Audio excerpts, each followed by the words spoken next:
Hello bull trackers दोस्तों, आज market ने अपना असली रंग दिखाया और इंट्राडे में थ्रू आउट द डे हमें हर राइस में एग्रेसिव सेलिंग देखने को मिली। तो क्या ये लोकल रीजन से ये सेलिंग हो रही थी या ग्लोबल रीजन से, और क्या आने वाले दिनों में ये सेलिंग और बढ़ेगी?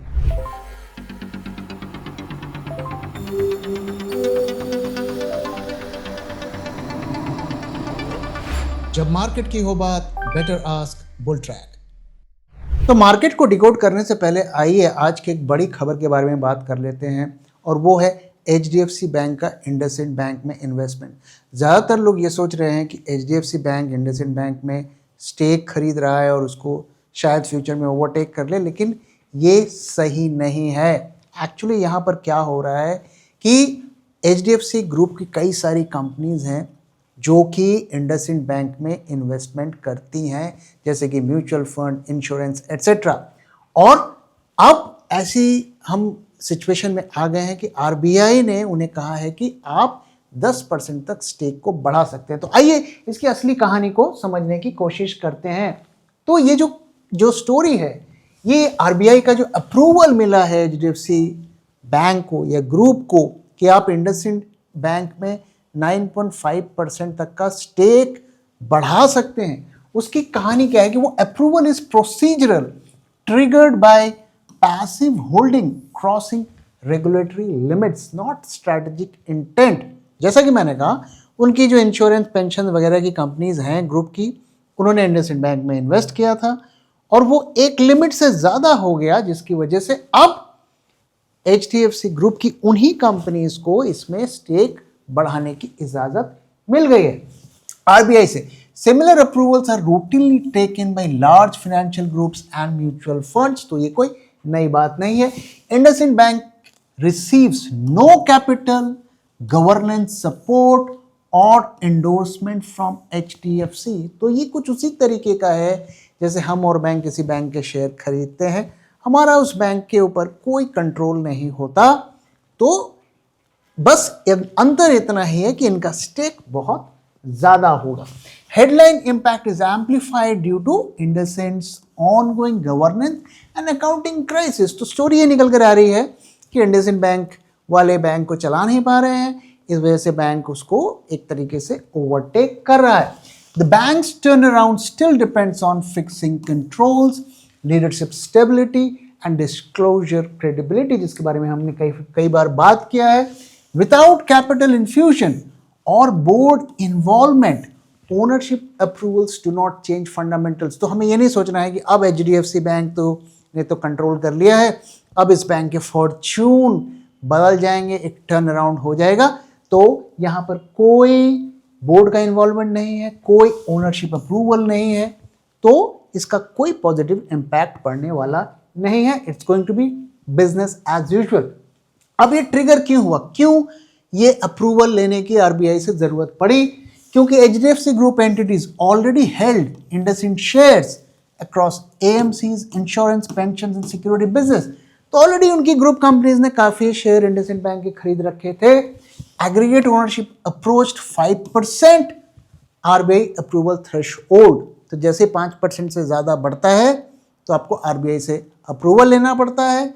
फिर RBI अगर अप्रूवल देता है तो आप बढ़ा सकते हो या फिर आपको स्टेक को कम करना पड़ता है। तो उन्होंने इस अप्रूवल के लिए अक्टूबर 24 को ही अप्लाई किया था, क्योंकि उनका 5% से ज्यादा हो गया था।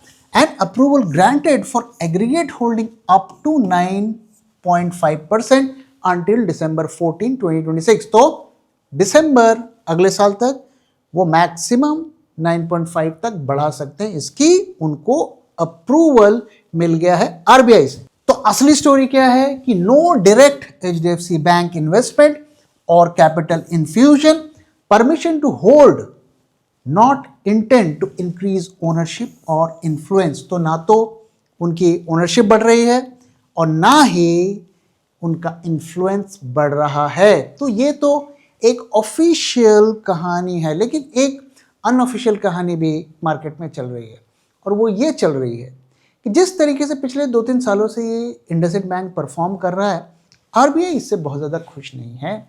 और अब RBI चाहती है कि उनके जो प्रमोटर्स हैं उनका इस बैंक में इन्फ्लुएंस कम हो, उनकी शेयर होल्डिंग कम हो, तो आने वाले दिनों में हमें देखने को मिल सकता है कि कुछ और एंटिटीज भी इसमें अपना स्टेक बढ़ाएंगे और प्रमोटर का कम होगा। इसके पीछे की वजह क्या है, आइए इसको समझते हैं। तो हम जानते हैं कि इस साल के शुरुआत में बैंक एक मुश्किल दौर से गुजरा, कई तरीके की प्रॉब्लम्स आए, उनके डिफॉल्ट्स बढ़े और लॉसेस भी हमें देखने को मिले और थोड़ी क्रेडिबिलिटी भी बैंक की कम हो गई। तो क्या हुआ था, आइए इसको समझते हैं।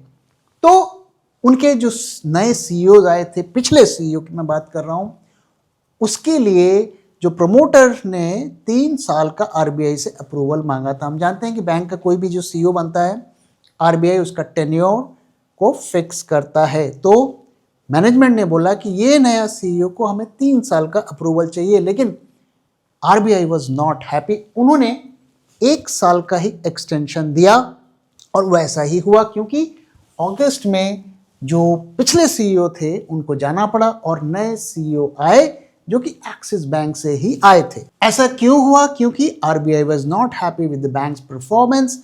उनके लोन्स, काफ़ी ज़्यादा लोन बांट रहे थे, डिफॉल्ट्स हो रहे थे, प्रोविजनिंग बढ़ रही थी और जिस तरीके से वो मैनेजमेंट कर रहे थे आरबीआई उससे खुश नहीं था। इसलिए उस सीईओ को उन्होंने एक्सटेंशन नहीं दिया।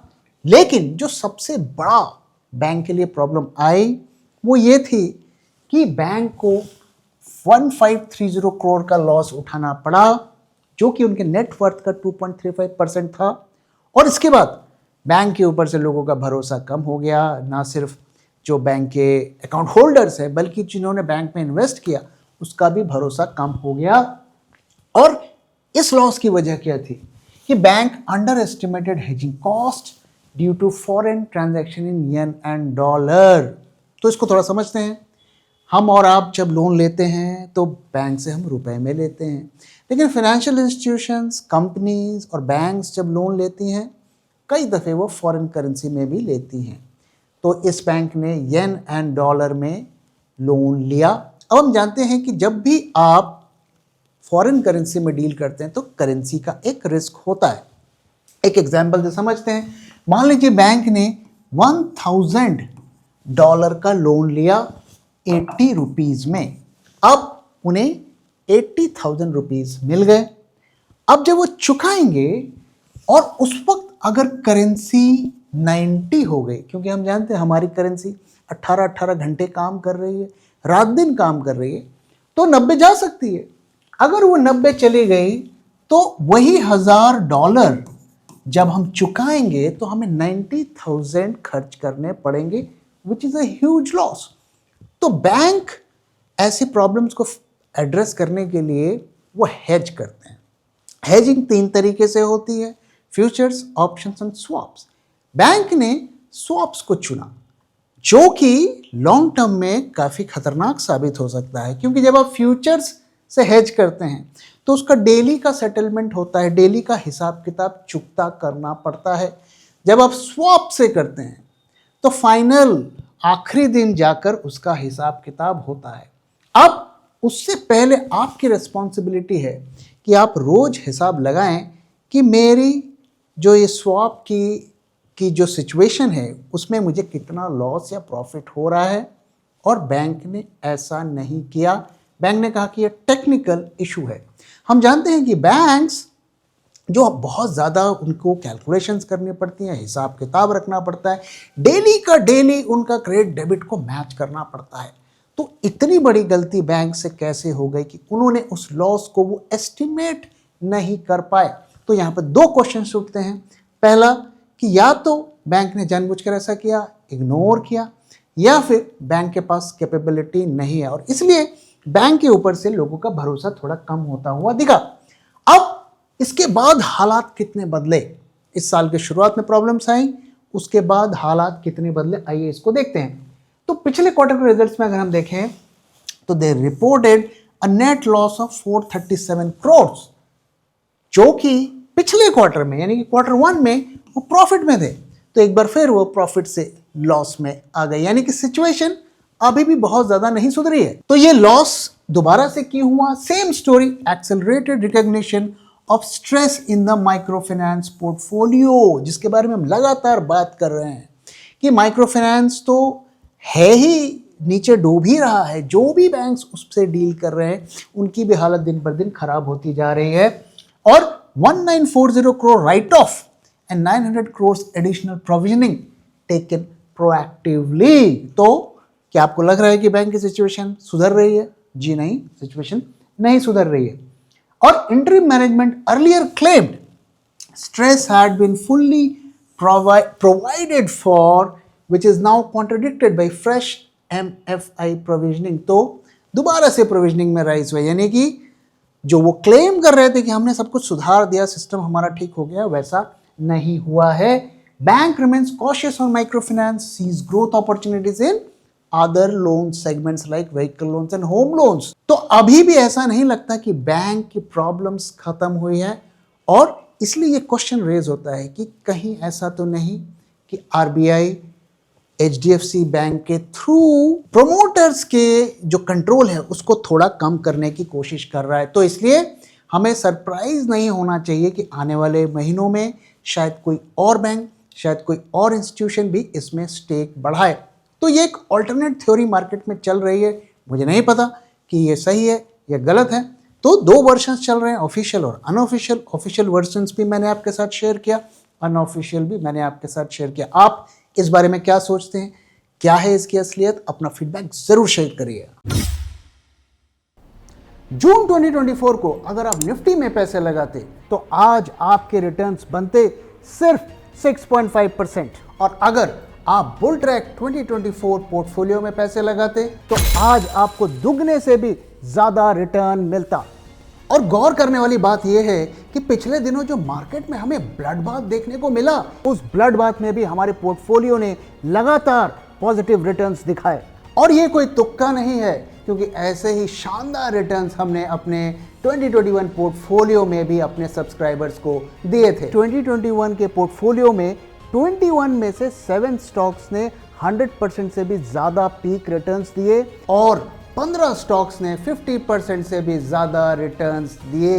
और कई स्टॉक्स जैसे कि भेल and Cochin shipyards multibagger साबित हुए। तो आखिर हम ऐसा कैसे कर पाए? Being a SEBI registered RA, I can tell you, सिर्फ फंडामेंटली स्ट्रॉन्ग स्टॉक को सिलेक्ट करने से ही आपका पोर्टफोलियो ग्रीन में रहेगा, ऐसा जरूरी नहीं। उसके साथ टेक्निकल, क्वांटिटेटिव और डेटा एनालिसिस भी जरूरी होती है। सबसे जरूरी है कि आप स्टॉक को किस प्राइस पर खरीद रहे हैं। और इसीलिए हर स्टॉक को जो हम बुल ट्रैक पोर्टफोलियो में ऐड करते हैं उसे गुजरना पड़ता है bull track in house research के 10 स्ट्रिंजेंट क्राइटेरिया से, ताकि आपको मिले एक शानदार स्टॉक एक शानदार प्राइस में। तो देर किस बात की, आज ही सब्सक्राइब करिए बुल ट्रैक पोर्टफोलियो को हमारी वेबसाइट bulltrack.in को विजिट करके, या स्क्रीन पे दिए हुए नंबर से हमसे कांटेक्ट करिए। Investment in securities market are subject to market risks. Read all the related documents carefully before investing. अब आइए आज के मार्केट की तरफ चलते हैं। तो आज मार्केट में हमें through out the day panic देखने को मिला। नॉर्मली हम देखते हैं कि जब भी मार्केट में गिरावट होती है ड्यूरिंग द डे, एक मीनिंगफुल बाउंस हमें देखने को मिलता ही मिलता है। कल के दिन भी हमें देखने को मिला, लेकिन आज ऐसा नहीं हुआ। आज हर राइस को एग्रेसिवली सेल किया गया। तो इसकी वजह क्या है? तो क्या ग्लोबल रीजंस हैं, क्या लोकल रीजंस हैं? तो आज का डेटा देखकर यही लगता है कि दोनों रीजंस की वजह से ही सेलिंग हुई है। तो जो ग्लोबल रीजंस है हमने उसके बारे में आपके साथ शेयर किया कि जापानीज येन कैरी ट्रेड की प्रॉब्लम है, एआई का फियर है, और कल के दिन यूएस मार्केट्स में भी हमें वीकनेस देखने को मिली, और आज सवेरे वो स्प्रेड होते हुए ग्लोबल मार्केट्स में भी हमें फैलता हुआ दिखा। तो आज के अगर आप ग्लोबल इंडाइसेस को देखें तो डाउ जोन्स जैसा कि मैंने कहा नेगेटिव था, नैस्डैक में ज़्यादा गिरावट देखने को मिली, एआई स्टॉक्स में फॉल देखने को मिला। और आज जब एशियन मार्केट्स खुले तो वो भी रेड में रहे, हमारे मार्केट्स भी डीप रेड में खुले, और यूरोप भी आज देखिए तो last I checked it was in red. तो ग्लोबल रीजंस की वजह से तो हुआ ही है। साथ में हमारी जो करेंसी है, अब देखिए 18 घंटे हमारी करेंसी काम कर रही है। हमने 91 को क्रॉस कर दिया है, और अभी कुछ दिन पहले ही हम 90 में थे और 1 रुपए का वीकनेस रुपया में एक बहुत बड़ा इस फॉल को हम मानेंगे। तो क्या एफआईआईज बहुत बड़े लेवल पर सेलिंग कर रहे हैं? क्या वो दूसरे सेगमेंट से भी पैसा निकाल कर ले जा रहे हैं? डेटा देखकर यही लगता है। तो ओवरऑल डोमेस्टिक और ग्लोबल दोनों रीजंस की वजह से आज वीकनेस देखने को मिली। और देखिए कोइंसिडेंस, 19 दिसंबर को जापान के इंटरेस्ट रेट की घोषणा होगी और उसी दिन एक और बड़ा इवेंट होने वाला है जो कि जिसको लेकर पॉलिटिकल सर्कल्स में काफ़ी बातें हो रही हैं और बिजनेस भी हम जानते हैं पॉलिटिक्स से कनेक्टेड होता है, दोनों को हम अलग अलग करके नहीं देख सकते। तो 19 दिसंबर का दिन काफ़ी इंटरेस्टिंग होगा। अब आइए आज के मार्केट की बात कर लेते हैं। तो आप देख सकते हैं कि आज लगभग सभी जो सेक्टर्स हैं वो रेड में हमें देखने को मिला और ज़्यादातर हमें गिरावट रियल्टी, प्राइवेट बैंक और पीएसयू बैंक्स में देखने को मिला, क्योंकि ये इंडसइंड बैंक की वजह से बैंकिंग सेक्टर और उससे रिलेटेड सेक्टर्स में हमें अच्छी खासी वीकनेस देखने को मिली। अगर हम आज के इंडाइसेस की बात करें तो निफ्टी में करीब 167 पॉइंट्स का फॉल देखने को मिला। एडवांस डिक्लाइन काफ़ी पुअर था। सेम विद बैंक, वहाँ पर भी एडवांस डिक्लाइन पुअर था, लेकिन बैंक निफ्टी में बिकॉज ऑफ इंडसइंड बैंक थोड़ा ज़्यादा वीकनेस हमें देखने को मिली। अगर निफ्टी में टॉप लूजर्स की बात करें तो 2 स्टॉक रहे, जिसमें एक Axis bank, once again IndusInd bank का इन्फ्लुएंस वहाँ पर देखने को मिला और जोमेटो में भी काफ़ी वीकनेस देखने को मिली। बैंक निफ्टी में भी जो मेजर लूजर रहा वो है एक्सिस बैंक। एफआईआईडीएस की अगर हम स्टोरी देखें तो वही है, nothing has changed. DI buy कर रहे हैं, एफआई सेल कर रहे हैं। जिस तरीके से आज करेंसी वीक हुआ है, ऐसा लगता है कि आज एफआईआईज ने भी और एग्रेसिवली सेल किया है। अब आइए सेंटिमेंट ट्रैकर की तरफ चलते हैं, वहां हमें क्या देखने को मिल रहा है। तो अगर निफ्टी में देखें तो बेरिशनेस थोड़ी बड़ी है। पिछले दिनों थोड़ा हमें रिकवरी देखने को मिला था, तो थोड़ी हमें बेरिशनेस में कमी देखने को मिली थी। आज वापस से बेरिशनेस बढ़ती हुई देखी है। बैंक निफ्टी मोर और लेस बेरिशनेस का लेवल वही है और पिछले कई दिनों से हम देख रहे हैं कि बैंक निफ्टी में ज़्यादा वीकनेस हमें देखने को मिल रही है। अब आइए आज का डेटा देखते हैं, वहाँ से हमें क्या क्लूज मिल रहे हैं। तो आज 16 दिसंबर है, हम एक बार फिर 26,000 के नीचे आ गए हैं और 167 पॉइंट्स का आज हमें फॉल देखने को मिला। और यहाँ पर अगर कॉल आईवी पुट आईवी को देखें, वोलेटिलिटी की अगर पिक्चर को देखें तो यहाँ पर अभी भी कुछ बहुत ज़्यादा फियर नहीं देखने को मिल रहा है। काफ़ी मॉडेस्ट लेवल पर ट्रेड हो रहे हैं। विक्स में भी सरप्राइजिंगली आज फॉल देखने को मिला है।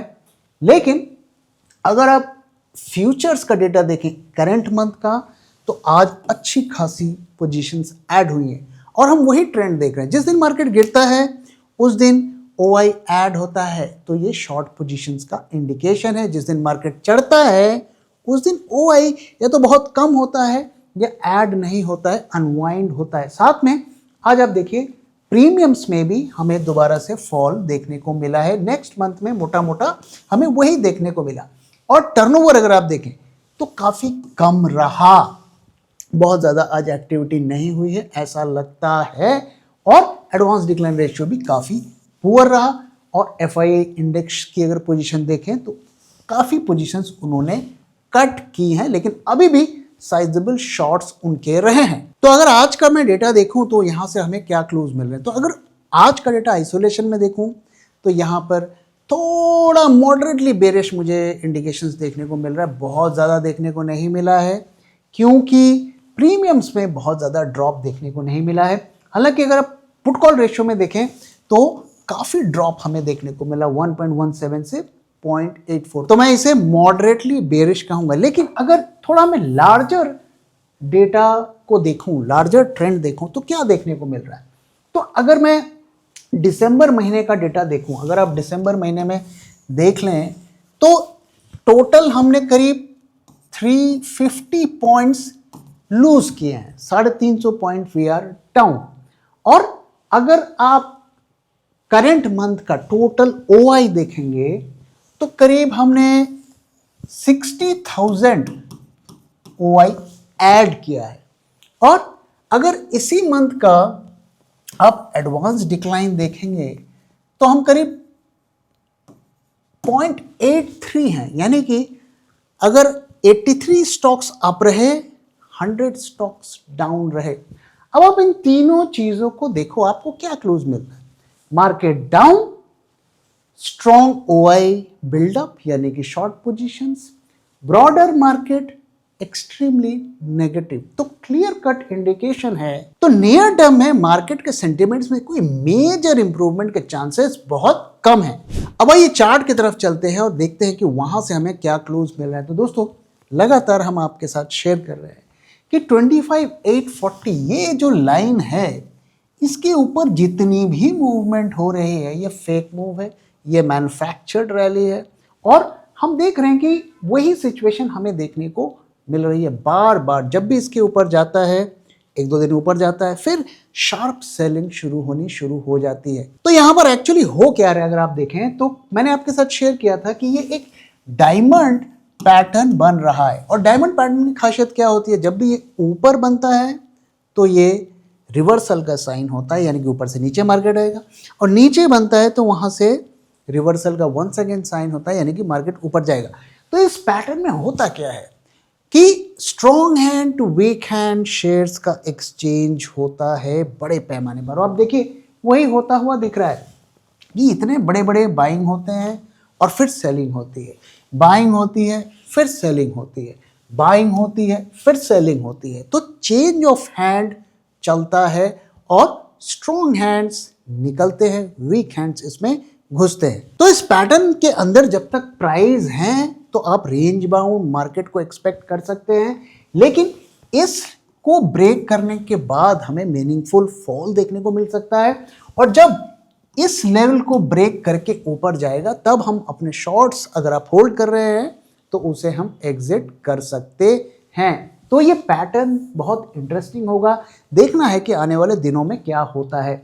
अगर आप आज का निफ्टी का वॉल्यूम देखें तो वो काफ़ी हाई है, एवरेज से ज़्यादा हाई है, जो कि एक थोड़ा सा हमें होप दे रहा है कि शायद अगले एक दो दिन में थोड़ा हमें राइज भी देखने को मिल जाए। ओवरऑल हमारा व्यू वही है कि ये एक बड़ा मनी ट्रांसफ़र हो रहा है, चेंज ऑफ हैंड हो रहा है, और ये हमारी लाइन है, इसके नीचे ही हमें शॉर्ट जाना है। फिलहाल अभी के लिए निफ्टी में कोई ट्रेड नहीं है, क्योंकि बहुत ज़्यादा वोलेटिलिटी है। 2 दिन मार्केट ऊपर जाते हैं, 2 दिन नीचे जाते हैं। तो कोई भी डायरेक्शन में अगर आप ट्रेड ले रहे हैं बिना हेजिंग के फिलहाल अवॉइड करिए। और जब हम शॉर्ट करेंगे तो इसी लेवल को बेस बनाकर करेंगे, जब हमारे बाकी सारे इंडिकेटर्स भी उसी फेवर पर हमें वर्डिक्ट देंगे। तो दोस्तों इसी के साथ इस वीडियो को मैं यहाँ पे खत्म कर रहा हूँ। वीडियो कैसा लगा जरूर बताइएगा और अपना फीडबैक भी शेयर करना मत भूलिएगा। Thank you very much for watching and thank you for your time.